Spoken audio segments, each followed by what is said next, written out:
አሰላሙ አለይኩም ወራህመቱላሂ ወበረካቱ የተወደዳችሁ እንዴት ቆያችሁን የጥር 7 2018 ዓመተ ልደት ሚንበር ኸበር ጀመረ ፋይዳ መሐመድ የዕለቱ ሚንበር ኸበር እየመራው ከናንተ ከተመልካቾች ጋር ቆያለሁ እስከ ፍጻሜው አብራችሁን እንድትዘልቁ በአክብሮት እየጋበዝኩ ለዕለቱ ከያዝናቸው ጉዳዮች መካከል አበይቱን አስቀድማለሁ በዘንድሮ ዓመት ኢትዮጵያውያን ሁጃጅ የመጀመሪያውን በረራ የሚያደርጉበት ቀን ታወቀ አሜሪካ ኢትዮጵያን ጨምሮ ለ75 ሀገራት ዜጎች የፍልሰት ወይም ኢሚግራንት ቪዛ መስጠት ልታቆም ነው።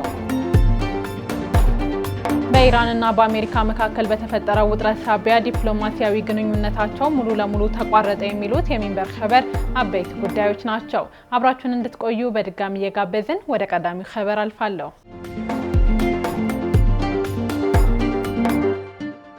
በዘንድሮ ዓመት ኢትዮጵያውያን ሁጃጅ የመጀመሪያውን በረራ የሚያደርጉበት ቀን ታወቀ። ይህ የተገለጸው የኢትዮጵያ እስልምና ጉዳዮች ጠቅላይ ምክር ቤት ከኢትዮጵያ አየር መንገድ ጋር የአየር ትራንስፖርት አቅርቦት ስምምነት በተፈራረመበት ወቅት ነው። በስፍራው የተገኘችው አሚናት መሐመድ ዝርዝር አላት። የኢትዮጵያ እስልምና ጉዳዮች ጠቅላይ ምክር ቤት ከኢትዮጵያ አየር መንገድ ጋር የአየር ትራንስፖርት አቅርቦት ስምምነት ተፈራርሟል። ዛሬ ሐሙስ ጥር 7 2018 በአዲስ አበባ ከተማ ስካይላይት ሆቴል በተዘጋጀው ስነ ስርዓት ላይ ስምምነቱን የተፈራረሙት የኢትዮጵያ እስልምና ጉዳዮች ሐጅና ኡምራ ዘርፍ ተጠሪ ሼክ ሙሐመድ ሷሊህና የአየር መንገዱ የአዲስ አበባ ሽያጭ ክፍል ዳይሬክተር አቶ አማኖሌ ናቸው። በዚህ ወቅት በዘንድሮ ዓመት ኢትዮጵያውያን ሁጃጅ የመጀመሪያውን በረራ የሚያደርጉበት ሚያዝያ 10 2018 እንደሚሆን ተገልጿል። አየር መንገዱ እስከ ሰኔ 23 2018 ድረስ ሁጃጅን ከአዲስ አበባ ወደ ሳዑዲ አረቢያ ጅዳ ከተማ በደርሶ መልስ የማጓጓዝ አገልግሎት ይሰጣል ተብሏል። ከዚህ ቀደም በነበረው አሰራር ለሐጅ ከሚጓዙ ኢትዮጵያውያን ምዕመናን አብላጫውን ቁጥር የሚያመላልሰው አየር መንገዱ በዘንድሮ ዓመት የሚያጓጉዛቸው የምዕመናን ቁጥር 3000 መሆኑን በተፈራረሙት ሰነድ ላይ ሰፍሯል። ተመዝጋቢ ምዕመናንን ያማከለ በረራዎችን ለመመደብ ዝግጅቱን ማጠናቀቁንም አየር መንገዱ አስታውቋል። ጠቅላይ ምክር ቤቱ ከኢትዮጵያ አየር መንገድ በተጨማሪ የሳዑዲ አረቢያን ሳዑዲ አየር መንገድ ለሁጃጅ አገልግሎት ሲጠቀም ነበር። ባለፈው ዓመት ከኢትዮጵያ በሐጅ ስነ ስርዓት ላይ የተሳተፉ ምዕመናን ቁጥር 6500 እንደነበር የምክር ቤቱ መረጃ ያመለክታል። በተያዘው ዓመት በሀገር አቀፍ ደረጃ ለመመዝገብ በእቅድ የተያዘውን አሃዝ በተመለከተ እስካሁን ይፋ አልተደረገም። በአንጻሩ የአዲስ አበባ እስልምና ጉዳዮች ከፍተኛ ምክር ቤት ታህሳስ 7 2018 በሰጠው መግለጫ ከሁሉም ክፍለ ከተማዎች 2500 ሁጃጅ ለመመዝገብ እቅድ እንዳስቀመጠ ገልጾ ነበር። ጠቅላይ ምክር ቤቱ ከዚህ አስቀድሞ ከኢሚግሬሽን አገልግሎት ጋር በተገናኘ ለሐጅ ስነ ስርዓት ተሳታፊ ምዕመናን ቅድሚያ የሚስተናገዱበት አሰራር እንዲኖር ለማስቻል ስምምነት መፈራረሙንም የሐጅና ኡምራ ዘርፍ ተጠሪው በዛሬው ስነ ስርዓት ላይ አስታውሰዋል። ጥር 18 2018 እንደሚጠናቀቅ የተገለጸው የዘንድሮው የሐጅ ምዝገባ የሚከናወነው አዲስ አበባ፣ ጅግጅጋና ሞያሌን ጨምሮ በ30 ከተሞች ነው። የዘንድሮ ዓመት የሐጅ ስነ ስርዓት የሚከናወነው ከግንቦት አጋማሽ አንስቶ ነው። ዋነኛ የሐጅ ተግባራት የሚከናወኑት ከግንቦት 17 እስከ ግንቦት 22 2018 ባሉት ቀናት ውስጥ ይሆናል። በዚህም ግንቦት 17 የውመል ተርዊያህ በመባል የሚጠራው ቀን ይሆናል። በማግስቱ ግንቦት 18 የአረፋ ዕለት እንዲሁም ግንቦት 19 2018 ዒደል አድሃ እንደሚሆን ይጠበቃል። የስነ ስርዓቱ የመጨረሻዎቹ ቀናት በቀጣይ ወራት ጨረቃ መታየት ላይ ይመሰረታሉ።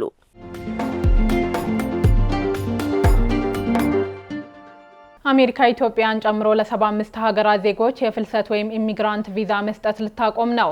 ከድር ከማል የተዘጋጀውን ዝርዝር ያቀርበዋል። አሜሪካ ኢትዮጵያን ጨምሮ ለ75 ሀገራት ዜጎች የፍልሰት ቪዛ መስጠት እንደምታቆም ያስታወቀው የሀገሪቱ የውጭ ጉዳይ መስሪያ ቤት ነው። መስሪያ ቤቱ ያሰራጨው መረጃ እንደሚያመለክተው የቪዛ አሰጣጥ የሚያቆመው ውሳኔ ከሚቀጥለው ሳምንት ረቡዕ ጥር 13 2018 ጀምሮ ተግባራዊ ይደረጋል። ውሳኔው የሚመለከተው በአሜሪካ የሚገኙ ዜጎቻቸው ተቀባይነት በሌለው መጠን ከመንግስት ድጎማ የሚቀበሉ ሀገራትን እንደሆነ ተገልጿል። የቪዛ ክልከላው አዲስ ስደተኞች ከአሜሪካ ሕዝብ ሀብት እንደማይበዘብዙ ሀገሪቱ እስክታረጋግጥ ድረስ የሚቆይ ነው። የፕሬዝዳንት ዶናልድ ትራምፕ አስተዳደር ውሳኔ በአሜሪካ ቤተሰብ ወይም እጮኛ ላላቸው እና የስራ ዕድል ላገኙ የሌሎች ሀገራት ዜጎች ይሰጡ የነበሩ የቪዛ አይነቶችን ያካትታል። ከኢትዮጵያ ጎረቤቶች መካከል ከኬንያ እና ጅቡቲ በስተቀር የኤርትራ፣ ሱዳን፣ ደቡብ ሱዳን እና ሶማሊያ ዜጎች ወደ አሜሪካ በሚያስገባቸው የፍልሰተኛ ቪዛ ላይ እገዳ ተጥሎባቸዋል። የአሜሪካ የቅርብ አጋር የምትባለው ግብጽ ሁለቱ ኮንጎዎች ናይጄሪያ እና ሩዋንዳ ክልከላው ተግባራዊ ከሚደረግባቸው 75ቱ ሀገራት መካከል ተካተዋል።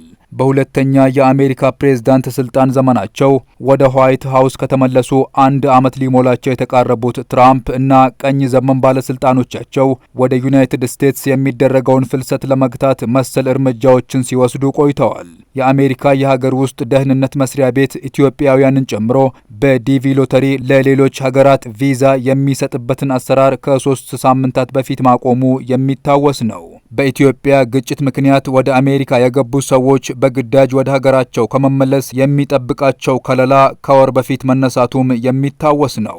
በአሁኑ የፍልሰት ቪዛ መስጠት በሚከለክለው ውሳኔ አሜሪካ ባላንጣይ ናቸው የምትላቸው ኢራን እና ሩሲያም ተካተዋል።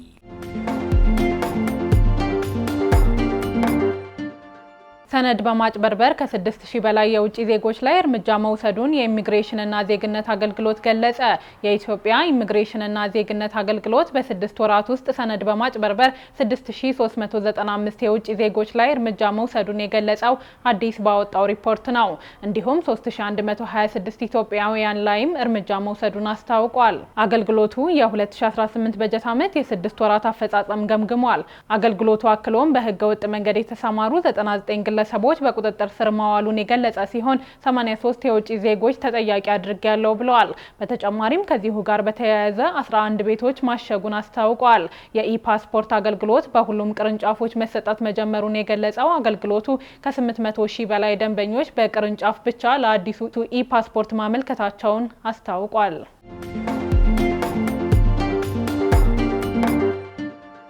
ቀጥለናል። በእጅ የተጻፉ ጥንታዊ ቁርአኖች ስብስብ ኤግዚቢሽን በቱርክ ተከፈተ። የቱርክ ኢስታንቡል ከተማ በእጅ የተጻፉ ቁርአኖች ስብስብ የያዘ ኤግዚቢሽን ማካሄድ ጀምረዋል።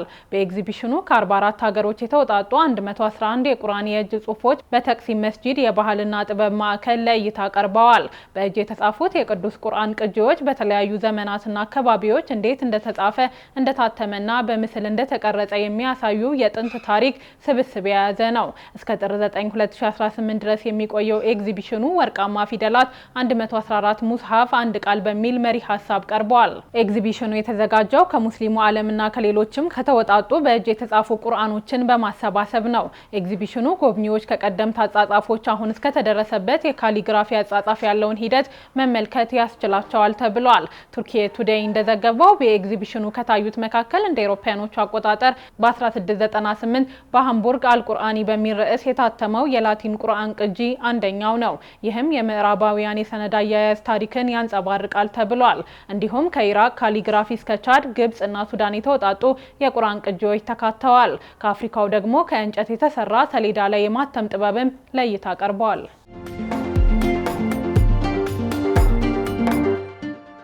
ህንድ ሙስሊሞችን በከፍተኛ ቁጥር ተቀብሏል የተባለውን የካሽሚር ሕክምና ኮሌጅ ዘጋች። ህንድ ወረዳ ቤሬሴ የሚገኘው የሽሪ ማታ ቫይሽኖ ዴቪ ሜዲካል ኢንስቲትዩትን የማስተማር ፍቃድ የነጠቀችው የቀኝ ክንፍ ሂንዱ ቡድኖች ባሳደሩት ጫና ሳቢያ መሆኑ ተነግሯል። የፌዴራል ተቆጣጣሪ ባለስልጣን የሆነው ብሔራዊ የሕክምና ኮሚሽን የሕክምና ኮሌጁን ፍቃድ ከጃንዋሪ 6 2026 አንስቶ መንጠቁን አስታውቋል። ለፍቃድ መሰረዙ ሰበብ ነው የተባለው ኮሌጁ በህዳር ወር 5 ዓመት የሚፈጀውን የሕክምና ትምህርት ፕሮግራም ለመካፈል ከተመዘገቡት 50 ተማሪዎች መካከል 42ቱ ሙስሊሞች በመሆናቸው ነው። ፕሮግራሙ በሂንዱ ሃይማኖታዊ የበጎ አድራጎት ድርጅት የተመሰረተ ሲሆን በከፊል በመንግስት የገንዘብ ድጋፍ እንደሚደረግለት አልጀዚራ ዘግቧል። በመላው ህንድ ተማሪዎች ወደ ሕክምና ኮሌጆች ለመግባት በሀገር አቀፍ ደረጃ ብሔራዊ የመግቢያ ፈተና NET ማለፍ ይኖርባቸዋል። አሁን ፍቃድ ወደ ተነጠቀው ኮሌጅ የገቡ ተማሪዎችም ይህን መስፈርት ማለፋቸውን ተናግረዋል። በህዳር ወር ኮሌጁ ኮሌጁ በመክፈቻ መርሃ ግብሩ ላይ የተቀበላቸው ተማሪዎች የሃይማኖት ስብጥር እንዲታወቅ የአካባቢው የሂንዱ ቡድኖች የሙስሊም ተማሪዎችን ተቀባይነት እንዲሰረዝ በመጠየቅ ሰልፍ ማድረግ መጀመራቸውን ዘገባው አመልክቷል። ቡድኖቹ ኮሌጁ በዋናነት በካሽሚር ውስጥ በሚገኘው ታዋቂ የሂንዱ ቤተ መቅደስ ሰዎች መዋጮ የሚደገፍ በመሆኑ ሙስሊም ተማሪዎች እዚያ የመገኘት መብት የላቸውም ሲሉ ተከራክረዋል። ለሳምንታት በዘለቀው ተቃውሞ ሰልፈኞች በየቀኑ በኮሌጁ ደጃፍ ተሰባስበው መፈክሮችን ሲያሰሙ ሰንብተዋል። የተቃውሞ ሰልፎቹ የተባባሱ ሲሄዱ ብሔራዊ የሕክምና ኮሚሽኑ ጃንዋሪ 6 ቀን የኮሌጁን ፍቃድ መሰረዙን አስታውቋል። ለዚህም ምክንያት በሚል የጠቀሰው ኮሌጁ መንግስት ለሕክምና ትምህርት ያወጣውን ዝቅተኛ መስፈርት ማሟላት አለመቻሉን ነው። ነገር ግን አልጀዚራ አነጋገርኳቸው ያላቸው አብዛኞቹ ተማሪዎች በኮሌጁ ውስጥ ምንም አይነት ጉድለት እንዳላዩና የሕክምና ትምህርቱን ለማካሄድ በሚገባ የተሟላ መሆኑን አስረድተዋል። በህንድ ጠቅላይ ሚኒስትር ናሬንድራ ሞዲ የሚመሩት የኢንዲያ ጃናታ ፓርቲ ቢጂፒ በ2014 ወደ ስልጣን ከመጡ ጀምሮ ጸረ ሙስሊም ፖሊሲዎችን በመከተላቸው ክስ ይቀርብባቸዋል።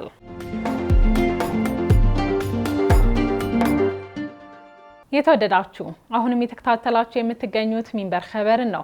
አብራችሁን ስላላችሁ ደስ ይለናል። ለሚንበር ኸበር ጥቆማ ወይም አስተያየት ካላችሁ በአጭር የስልክ ቁጥር 9282 ላይ ብትልኩልን አጣርተን መልሰን ለእናንተው እናቀርባለን። የሚቀናችሁ ማህበራዊ ሚዲያ ከሆነ በሁሉም አማራጮች @ሚንበር ቲቪ ብላችሁ ብትፈልጉን ታገኙናላችሁ። ድረገጻችንን www.minbertv.com ብትጎበኙ ደግሞ አዳዲስ መረጃ ታገኛላችሁ። አሁን ደግሞ የዕለቱን አብይ ጉዳይና ሳውሳችሁና እንመለስ። በዘንድሮ ዓመት ኢትዮጵያውያን ሁጃጅ የመጀመሪያውን በረራ የሚያደርጉበት ቀን ታወቀ። ከቆይታ በኋላ በኢራንና በአሜሪካ መካከል በተፈጠረው ውጥረት ሳቢያ ዲፕሎማሲያዊ ግንኙነታቸው ሙሉ ለሙሉ ተቋርጧል። እንመለስበታለን። ይጠብቁን። የሊቢያ ባለስልጣናት በህገወጥ የሰው አዘዋዋሪዎች ምክንያት የተገደሉ ስደተኞችን የጅምላ መቃብር ማግኘታቸውን አስታወቁ። የሊቢያ ባለስልጣናት በህገወጥ የሰው አዘዋዋሪዎች ምክንያት የተገደሉ ከተለያዩ የአፍሪካ ሀገራት የተወጣጡ ናቸው የተባሉ ስደተኞች አስክሬን በጅምላ የተቀበረበት የመቃብር ስፍራ የተገኘው በሰሜን ምስራቅ ሊቢያ የአልዋሃት ግዛት ዋና ከተማ አጅዳቢያ ነው። የጅምላ መቃብሩ የተገኘው የጅምላ ግድያውን ፈጽሞ ሊሆን ይችላል የተባለ የሊቢያ ዜግነት ያለው ተጠርጣሪ በቁጥጥር ስር ውሎ መታሰሩን ተከትሎ ነው። በግለሰቡ ላይ ከጉዳዩ ጋር በተያያዘ የጸጥታ ኦፕሬሽን እና መጠነ ሰፊ ምርመራ ከተካሄደ በኋላ መሆኑንም ሚድል ኢስት ሞኒተር በዘገባው ጠቁሟል። ከዚህ በተጨማሪም የሊቢያ የጸጥታ አገልግሎት በግል እርሻዎች ተቀጥረው በሚሰሩ ህገወጥ ስደተኞች ላይ ከፍተኛ ጥቃትና ወንጀል እንደሚፈጸም መረጃ መድረስ ለጉዳዩ ትኩረት እንዲሰጥ አድርጓል። የሊቢያ ባለስልጣናት መኖሪያቸውን በተለያዩ የሊቢያ አካባቢዎች ባደረጉ በሊቢያ ህጋዊ ፍቃድ በሌላቸው የሰዎች አዘዋዋሪዎች እንቅስቃሴ ውስጥ በሚሳተፉ አካላት የሚፈጸም መሆኑንም ደርሰንበታል ብለዋል። የሊቢያ የጸጥታ ኃይሎች በአጅዳቢያ ከተማ በአንድ ላይ የተቀበሩት 21 ስደተኞች መሆናቸውን ገልጸዋል። በህገ ወጥ የሰዎች ዝውውር ወቅት በስደተኞች በተፈጸመ ጥቃት ለከፋ የአካል ጉዳት የተዳረጉና በአሳሳቢ ሁኔታ ላይ የሚገኙ ዜጎች መኖራቸውንም ገልጸዋል። ከተለያዩ የአፍሪካ ሀገራት የተወጣጡ ስደተኞች ወደ አውሮፓና መካከለኛው ምስራቅ በሚያደርጉት አደገኛ ጉዞ ሊቢያን እንደ መሸጋገሪያ እንደሚጠቀሙ ዓለም አቀፉ የፍልሰተኞች ድርጅት IOM በየጊዜው የሚያወጣቸው ሪፖርቶች ያመለክታሉ።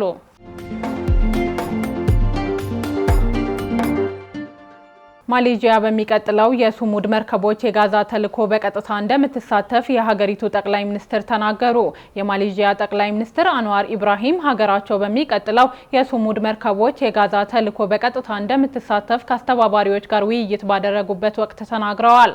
ጠቅላይ ሚኒስትሩ በንግግራቸው የፍልስጤምን ሕዝብ ለመርዳትና መብቶቹን ለማስከበር ሁሉንም ጥረቶች እናስተባብራለን ብለዋል። ግሎባል ሱሙድ ፍሎቲላ በመባል የሚጠራው የውሃ ላይ ጉዞ ዓለም አቀፍ የሲቪል ማህበረሰብ ተወካዮችና የበጎ አድራጎት ድርጅቶች ጥምረት የሚያስተባብረው ነው። ቡድኑ የእስራኤል ከበባን በመስበር በጦርነት ለተጎዱ ፍልስጤማውያን የጋዛ ነዋሪዎች የሰብአዊ እርዳታ ለማድረስ ከወራት በፊት ተንቀሳቅሶ በእስራኤል ጦር ተሰናክሏል። ቀጣዩ ተልዕኮ ከቀደሙት በመርከብ የታገዙ የእስራኤል ከበባን የመስበር እንቅስቃሴዎች በተለየ ከብዙ ሀገሮች የተወጣጡ ተሳታፊዎችን ያካትታል ተብሎ እንደሚጠበቅ አናዶሉ በዘገባው ጠቁሟል። ግሎባል ሱሙድ ፍሎቲላ በጦርነት ምክንያት ውድመት ወደ ደረሰበት የጋዛ ቀጠና በመንቀሳቀስ ዓለም አቀፍ የሰብአዊ ተግባሩን በድጋሚ ለመቀጠል ሰፊ ተልዕኮ ይዞ ለመንቀሳቀስ ማቀዱን ያስታወቀው ባለፈው ታህሳስ ወር መጨረሻ ነበር።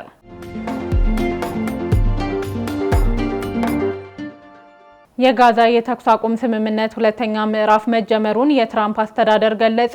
የአሜሪካው ፕሬዝዳንት ዶናልድ ትራምፕ አስተዳደር የጋዛ የተኩስ አቁም ስምምነት ሁለተኛ ምዕራፍ መጀመሩን ያስታወቀው ሐማስን ጨምሮ የፍልስጤም ቡድኖች በጋዛ በሚመሰረተው ቴክኖክራቲክ ኮሚቴ መስማማታቸውን ግብጽ ካስታወቀች በኋላ ነው። የአሜሪካ የመካከለኛው ምስራቅ ልዩ ልዑክ ስቲቭ ዊትኮፍ ስለ ጉዳዩ በጻፉት ማስታወሻ ዘላቂ የተኩስ አቁም ስምምነት ላይ በመድረስ በጋዛ ጦርነት እንዲያበቃ በአሜሪካው ፕሬዝዳንት ዶናልድ ትራምፕ በኩል በቀረበው ባለ 20 ነጥብ የጋዛ የሰላም እቅድ መሰረት ሁለተኛው ምዕራፍ የተኩስ አቁም ስምምነት መጀመሩን እናሳውቃለን ብለዋል። በዚህ ዙር ይካተታሉ ካሏቸው ጉዳዮች መካከል ከተኩስ አቁም ወደ ትጥቅ መፍታት መሻገር፣ ቴክኖክራቲክ አስተዳደር መመስረትና የጋዛ መልሶ ግንባታ በዋናነት ይገኙበታል። እንደ ሚድል ኢስት አይ ከሆነ በሐማስና እስራኤል መካከል የተኩስ አቁም ስምምነት ላይ እንዲደረስ ከአደራዳሪዎቹ መካከል አንዷ የሆነችው ግብጽ አብዛኛዎቹ የፍልስጤም ታጣቂ ቡድኖች በጋዛ የሚመሰረተውን ቴክኖክራቲክ አስተዳደር ለመደገፍ ከስምምነት ላይ ደርሰዋል ብላለች። ይሁን እንጂ ሐማስ ከዚህ ቀደም ትጥቅ ለመፍታትም ሆነ በጋዛ የውጭ ኃይል መግባትን ሲቃወም ቆይቷል። 15 አባላት ያሉትን አስተዳደራዊ ኮሚቴ የፍልስጤም የቀድሞ የፕላን ምክትል ሚኒስትር አሊ ሻዝ እንደሚመሩ ይጠበቃል። ኮሚቴው በቀድሞ የተባበሩት መንግስታት የመካከለኛው ምስራቅ የሰላም ጉዳዮች አስተባባሪ ኒኮላይ ምላዴኖቭ ክትትል ይደረግበታል ተብሏል። በሐማስና እስራኤል መካከል የተኩስ አቁም ስምምነት ላይ በመድረስ በጋዛ ጦርነት እንዲቆም አደራዳሪ ከነበሩት ሀገራት መካከል አሜሪካ፣ ግብጽ፣ ኳታርና ቱርክ ይገኙበታል።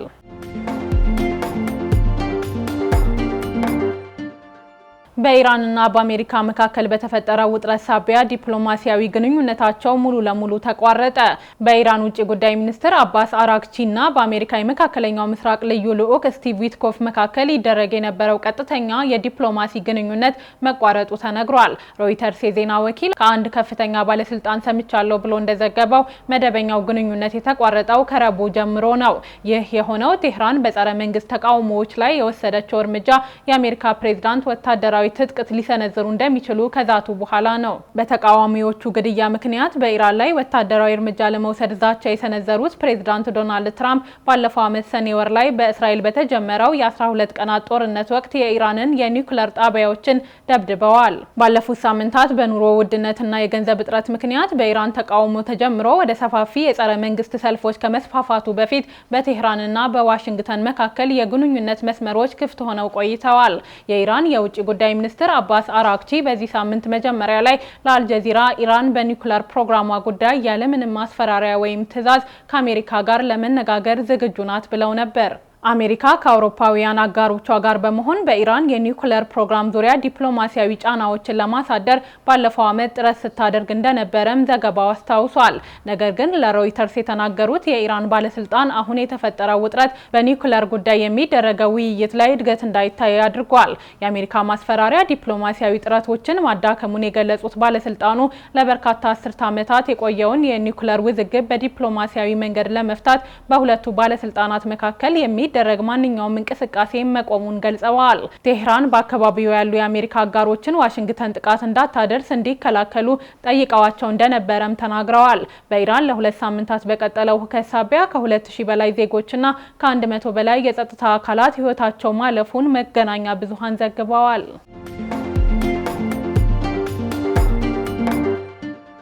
ውድ ተመልካቾች ለዛሬ የተዘጋጀነው የሚንበር ኸበር በዚሁ ተጠናቀቀ። ፋይዛ መሐመድ አብሬያችሁ ቆየሁ። ወሰላሙ አለይኩም ወራህመቱላሂ ወበረካቱ።